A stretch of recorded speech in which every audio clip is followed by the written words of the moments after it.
В Петропавловском национальном наследии Усть-Майского района идет строительство новых благоустроенных жилых домов. В эти объекты переедут жители аварийных домов поселка. Из Усть-Майи передает наш корреспондент Тамара Коновалова. Муниципальное образование Петропавловский национальный наследник является местом компактного проживания малочисленных народов севера эвенков.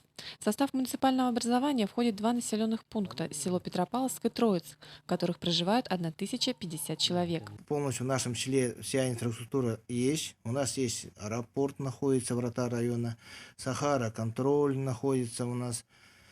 Находится школа у нас на 176 мест, также почта, ветстанция, Сбербанк, потом библиотека есть. Ну, все самые жизненно объекты находятся в нашем селе.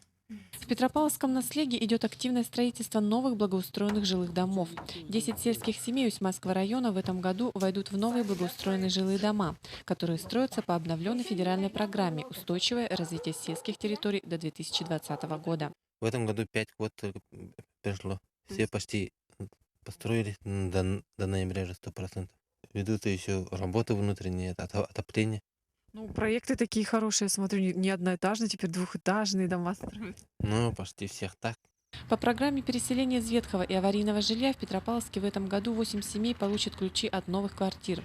Двухэтажный дом планируется запустить в декабре этого года. Еще один двухквартирный дом администрация наследия запланировала на следующий 2015 год. Сейчас мы объявляем, аукцион проводим, готовим документацию полностью. И вот сейчас закинемся на аукцион, и кто выиграет, тот будет строить этот двухквартирный дом. Землю сейчас вот межуют, и делаем кадастровый полностью по земле.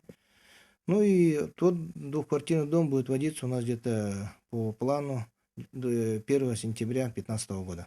Администрация наследия района и управление сельского хозяйства ведут постоянный контроль за качеством и ходом строительства строящихся объектов и оказывают помощь в приобретении и доставке строительных материалов. Тамара Коновалова, Тимур Канаев, Юрий Таюрский, Усть-Майский улус.